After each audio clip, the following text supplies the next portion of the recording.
And we'll have a group discussion afterwards and ask you to think of a couple things you're grateful for, things like that. So today we'll be talking about gratitude. How does it rewire your brain? In theory, I'm not quite sure, how it really does, but it seems to change a few things. But it's interesting. So what are, if you think about some of the things what are you grateful for? And when you think about those, does it change a few things in your brain? It makes you look at things differently. We started this, I played a Taylor Swift song because I'm a Swiftie. I will admit that. I like Taylor Swift. And it was funny because, they just had this thing this week or last week when her tickets went on sale and it basically, crashed the internet. And it was kind of fun to watch this go on, right? And on Facebook, which is now a medium for more mature people. There's not a lot of young people on Facebook, it seems like. But all these people I would never wait in line for I count me as one that would never. And I'm like, did you ever have passion for this kind of stuff when you were younger? Did you ever wait in line? And if you're old enough to remember Ticketmaster, when you had to get in line and go to Ticketmaster to get a ticket to a concert, I remember being in line for 3 hours for a, what was it? Rare Earth, Three Dog Night, Grand Funk Railroad concert, right? But it's kind of interesting because that says your mindset, which is where all this is going, right? Anyway, but I'm grateful for a person like Taylor Swift, right? First of all, most of her music you can understand it. That sounds, I'll be old, right? She seems clean cut, and I'll just say my own things, but it's it's kind of interesting watching people's attitudes about this, but it's that idea, that mindset. And the reason I bring this up, it's going to tag into how this begins to tag into everything that we do. And I'm going to stand up. If I limp, don't make fun of me. If anybody does remote Reiki, I would happily accept some remote Reiki. Because this knee procedure I had done is taking longer than it usually does for me to snap back. So anyway, so when you think about gratitude, right, and you think about gratitude, right, how does it shift your mindset? Well, basically, follow me on this little thing. And there'll be notes later, I think, because we have our copious note taker here and we'll upload those. But follow me on this. If you want to shift your mindset, right? Now, where does your mindset come from? But I say there's a thing going on in your head. Well, first of all, we talk about, what's your personality, right? What's your personality? Are you a grateful person or an ungrateful person? Are you positive or are you negative? Do you motivate or do you demotivate? What's your basic personality? Where does your personality come from? What sets your personality? What's the characteristics of your personality, right? Well, in this model of it, I always say hallucination, and my wife yells at me. In my hallucination of how it works, because we really don't know, right? But it's kind of like this, right? What's, your temperament, right? Your temperament. I think your temperament is one of the building blocks of your personality, right? So what is, are you, again, what's your temperament? Are you positive? Are you negative? Do you do this? Do you do that, right? Which is kind of driven by what's your mindset, right? What's your mindset, And I think this is more of one of these circular things. One builds into the next, right? And so then you have your mindset. So what really starts to develop your mindset, right? I think it's your attitude, right? Now, the reason I'm breaking these down is your personality is kind of strong through time generally. But have you ever had a day where you're just in a pissy temperament, right? You're just like, right? Or you have a negative attitude that day, right? Could be in physical pain. You're not moving as much as you'd like to, things like that. That'll set it, right? which is also like, it just is an attitude. Maybe something happens that starts you, on an attitude. And this is where we start to think about making a change, because there's a big saying about, if you have an attitude of gratitude, your life is much better, right? So anyway, but your attitude, right, which is also driven a little bit by your outlook, right? Right. And then these kind of things, what kind of drives all of them? And again, your personality affects your temperament. If you have a more positive personality, if you get into a depressed state for a little while, or a negative, some negative affect is going on, you'll probably shake it, right? So all of these kind of interact with each other. And of course, a lot of these are built on your beliefs, right? And your self-talk, right? Because what I think happens is most of our self-talk supports our beliefs, and then we use our beliefs to support our self-talk, right? And so all of these things are going in a circle inside your head. So, and then when we want to make a change, a lot of times we try to jump up here and make a huge personality shift, right? Where in fact, what if the magic is farther down the scale, right? What if the magic, if you make a small change here, right? Like it's your attitude, maybe it'll ripple up and it'll ripple back down, right? And so what's kind of interesting, does this make sense to everybody? It's just like, right? And so what can you do to change this? Well, number one, if you go down to the base level, maybe a lot of talk about beliefs, but even before you get beliefs, what if you change your self-talk, right? What if you change your self-talk with some fundamental shifts in your self-talk? And this is where it would be to, look for things or take on an attitude of gratitude, right? Today I'm gonna, and the way I think the easiest way to set your self-talk is with statements, whether you want to call them affirmations, or as our dear friend Tony Robbins calls them, incantations, which are just affirmations with some more emotion and things like that, right? So you could do that, but I also think it's with the questions you ask, right?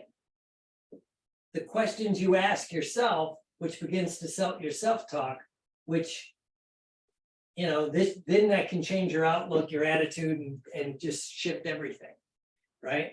I mean, if you ever had a day where you just kind of went, let's say, especially if you had a job you didn't like, and at that time, and you're walking into the office or wherever it happens to be, and your thought is, what the hell can go wrong today?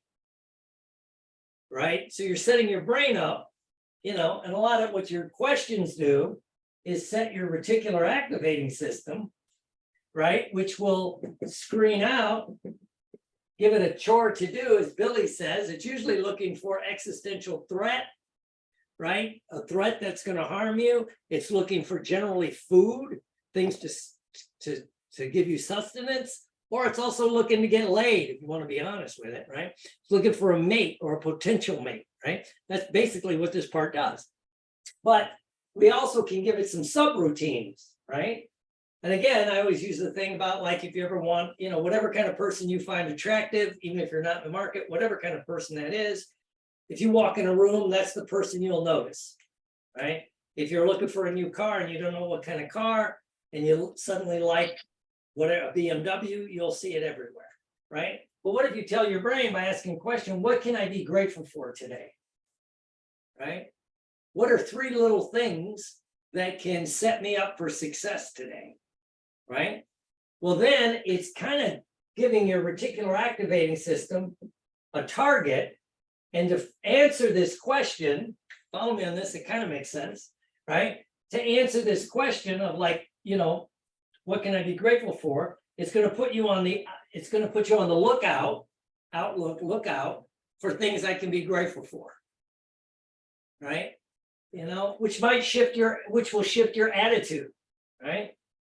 right? And then it's going to ripple up this way into your, maybe your temperament, right? And if you do this consistently, because your personality is set through time, right?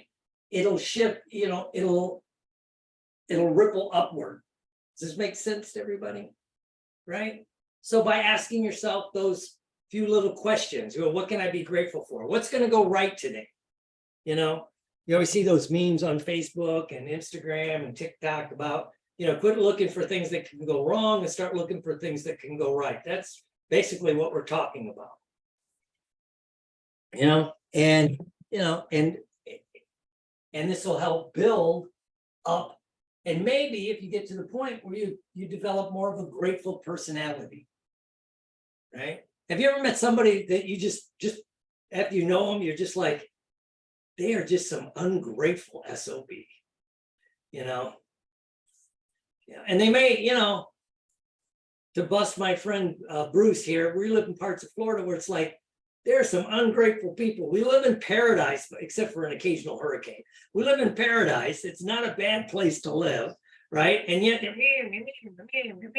they're just ungrateful, right? So again, that's a it's their personality, maybe it's their temperament, their mindset, all the way down. And so you're going to have to take a strategic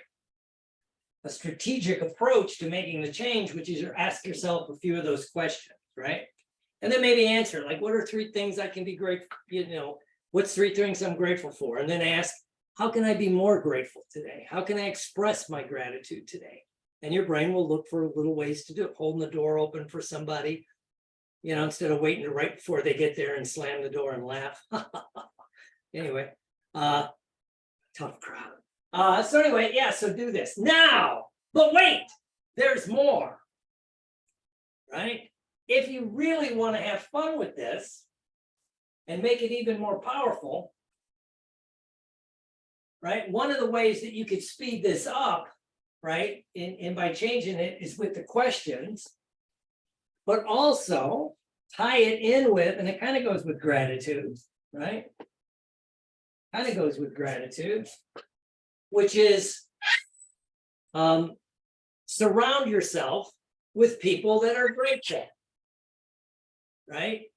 I mean, it sounds simple, but it's true, right? It's like, I think it was Zig Ziglar, I think, or Jim Rohn, one of the two, one of those motivational guys. The big saying was, if I know the 5 people that you hang out with the most, and I find out their income or their net worth, and we can average it, you're probably in that ballpark, right? And supposedly there was some guy that decided to actually do the study, because these motivational guys, just like me, they just say stuff, but they don't do the research. But some guy went and did the research, and he goes, well, actually, if I know, like, if you take like the 7 people, 5 to 7 people you hang out with, and look at their income and throw out the highest and the lowest in case there's a one-off, if somebody in your inner circle's a neurosurgeon, they might be, their income here, and it would skew it a little higher. So if you went down to the average, then it's true, you're going to do this. But I always say, too, look at it the other things. You notice that in-shape people hang out with in-shape people, right? There's a reason people go to the health club. It's to see other people that are in shape. They're not at Dairy Queen, having a double sundae. They're at, you go, it's that mindset of being around the people that are like you, right? It's what later today, well, I think at 1:30, I have an interview with somebody that's going to be fun. It's on addictions. And the person's like, really dislike the 12-step program and the whole idea of addiction being a disease concept. So it's probably going to be a lively discussion, right? But it's the idea, like, it's that the people you hang around with, right? And again, when you look at like something like an addiction, and you look at something like the 12-step program, it's a bunch of like-minded people, right? Like-minded, right? Right. And so, and you can choose the people you're around generally. There may be some people at work, have you ever had a job for a while you hated because it wasn't the job you hated, it was the coworkers, right? They're, they're just punching the clock, or they don't want to be there, things like this. So, it's that group of people that you're hanging around with, right? So pick, like if you pick people that are grateful, and one of the things I do like about the 12-step program is generally that's what they talk about. Things that you're grateful for, keeping the faith in times of stress, things like that. So anyway, so pick some like-minded people, right?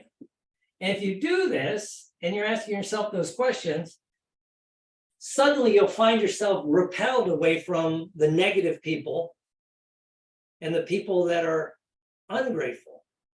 It's like you just don't want to be around them, And so, that's, to tie it into our NLP world, that's our environment, right? Our environment, where you live, right? You can mostly you can control your environment, right? So if you're changing the people you hang out with, again, that's going to change, maybe some of your actions or your behavior, right? Which might begin to shift some of your beliefs, right? The step in the middle there is your environment, your behavior, your capabilities. You may have to learn, or your skills. You may have to learn the skill of being positive, which might shift your belief, which eventually shift your identity or your personality, right? And again, you make these changes, you're hanging out with different people, you're doing different things, you learn new skills, it begins to change your belief, and then you get a different attitude and outlook, So, it's also why sometimes around the holiday in the States of Thanksgiving, many people do not look forward to going to their family for Thanksgiving dinner, right? Because maybe it's a negative place to be. It doesn't jive with who you are. One of the things I see in our world of NLP and hypnosis is, or personal coaching even, is as you got into this, there are probably people, places, and things you had to cut out of your life because you had a junction point. If you're going to stay with those people, places, or things, you would eventually get cognitive dissonance because you're trying to think one thing and live another, right? Unless, of course, you too want to be a fat chain smoking hypnotist and, and then preach the gospel of mind power, and yet you can't change anything in your own life. But that's a talk for another day, right? So anyway, so you can use a lot of our NLP things like, logical levels, which kind of goes into what I said about the personality and changing your temperament, your attitude, your outlook, your mindset. And a lot of it just is based on, the questions you ask, right? Have you ever walked in a place, maybe one way to get you out of a place you go to is like, you walk in and go, why am I here? What am I doing here? Do I want to be here? I'm going through that now with some conferences. It's like, why do I want to go? Do I want to be there? And then that'll change, maybe my actions, right? Which will probably change, I don't know about skills and capabilities, but it might change my belief set, right? And it's going on in my head and it's starting to make some changes, right? So anyway, that's just a little bit of at least what I think on gratitude, and again, if you think about those things you're grateful for, it begins to shift your thinking, which will shift everything. And then if you ask yourself those questions with it makes it even more fun. So, and if you have any questions and you'd like more information, on Saturday, December 10th, I got to do the pitch, on Saturday, December 10th, there's a self-confidence seminar, right? So, and it's on self-confidence, 2 hours, 12 noon to 2 p.m. So if you want some information, go to the new site, drwillhorton.com, right? I just relaunched the new site with some information. And again, it's been a process that's going on. So that's the next thing I'm offering. which is the self-confidence course.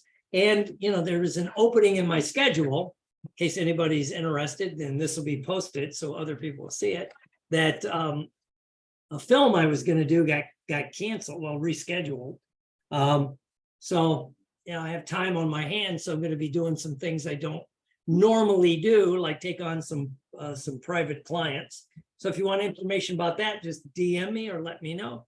And again, I hope to see people and think about some things you can be grateful for today.